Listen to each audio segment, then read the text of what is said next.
from the ground of around 45,000 square feet, thereabout, where third year and fourth year dental students will be trained. And those patients coming through that clinic will be Grace Hill Clinics patients of a community health center.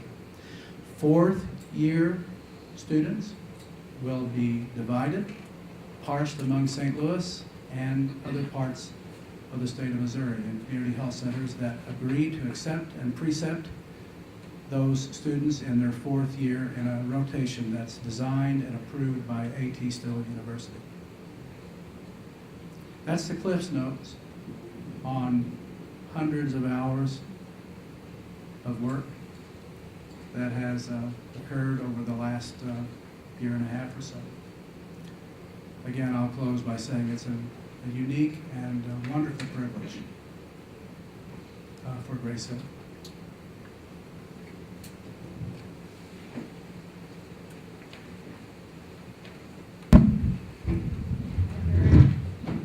Are there any questions for our panel? Comments? What's going to be the tuition for a beginning student in the dental school? Anybody know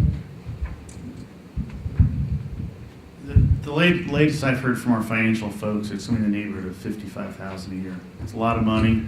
It's not out of line with many dental schools, though. One of the things, on that very note, I just wanted to let you know that Dr. Kaz and I and the folks at A.T. Still University, we're going to do our best to foster relationships between our students and loan repayment and scholarship-related programs, and any kind of programs can help the students with relief from the financial burden.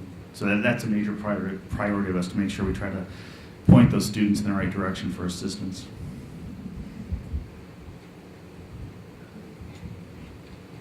Is there going to be any ratios of Missouri students versus out-of-state students, or is it, we're going to be training some that are going to stay here in Missouri? The answer to the second half is a resounding yes. As far as ratios, we haven't developed a formula as far as what percentage of students we'd like from Missouri, but obviously the major priority for us is to address the needs within this state. We want to recruit as many students as possible from this state. We're going to strive to fill our class with as many Missouri applicants as possible. I do know that of the approximately 800 applications we've received so far, Missouri ranks number one in the top 5 states of individuals submitting applications. So there's going to be a big push to try to address the needs in this state, not only through the students, but with the graduates. If I could just add to that, one of the things within our admissions grading sheet, the criteria to actually attend the school and get accepted is the emphasis or preference for Missouri residency. Is the ultimate goal in terms of the practice setting for students once they graduate from the school, is it to get them to practice within ACHC or to serve underserved populations from a private perspective, or has there been any thought given to that? Okay, my opinion is I'd like these students, these graduates, to serve underserved, disadvantaged, and underinsured populations in any possible way.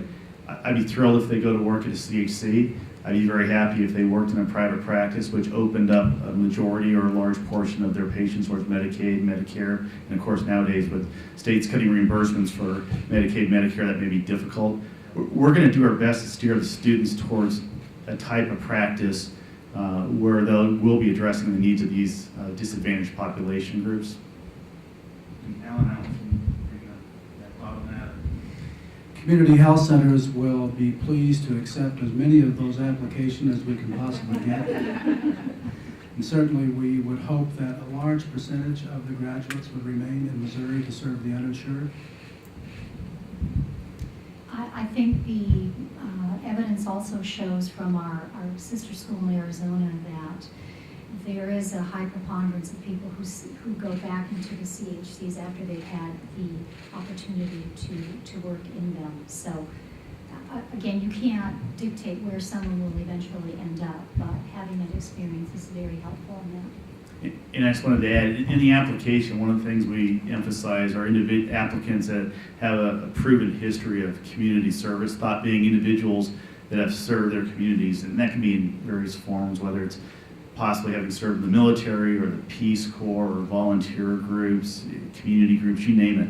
We just want to try to bring that out, with the applicants. Try to identify those folks that have that proven history. And as Dr. Cass said, the thought being, if we can attract those types of students, the chances are pretty good that those folks will return to that kind of service when they graduate. I think as well, that's certainly one of the pieces of the pipeline development in Missouri if we are going to be successful long term. Obviously, everybody has to look at, I need a dentist tomorrow or I need a dentist next week. But we also need to look at the longer time horizon. And if we truly develop a pipeline in Missouri that gets our Missouri kids, the ones who have come from communities of need, because the literature tells us that folks who come from communities of need tend to go back to communities of need.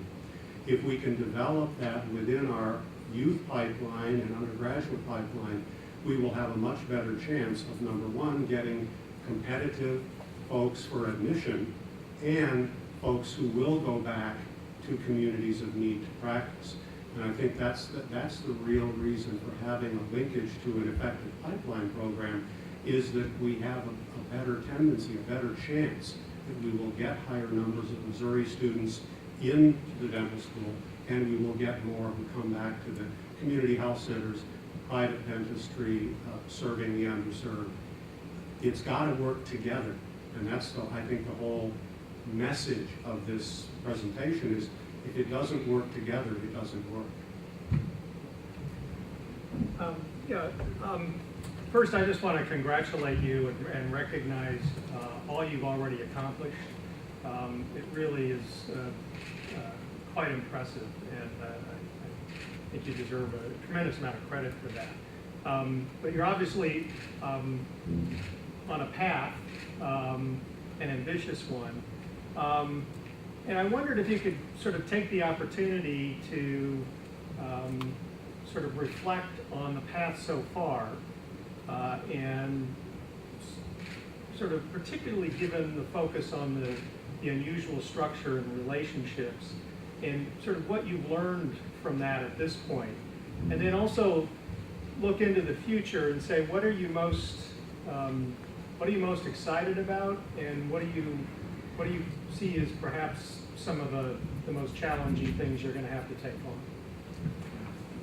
I'll start that one. Okay, I've been on site in Kirksville for 5 months, and I've learned a tremendous amount. I think one of the things that really stands out, reflecting from the past 5 months, is not only the importance of having these partnerships, but also continuously updating your partners on the status, informing communities what the plan is. One of the things that I found not long after I got here, that there were some groups within the state that had skepticism and doubts about whether or not this could work or should work. And what I have also found is that taking the time to going out and speaking with those groups, to answering their questions, to addressing their concerns, to including them in the decision-making process, quite frankly, has really helped to open the doors. And I bring this up because I served 24.5 years in the U.S. Public Health Service, and I experienced the same thing in my federal job, that a lot of time there are misconceptions, or folks aren't aware of activities going on.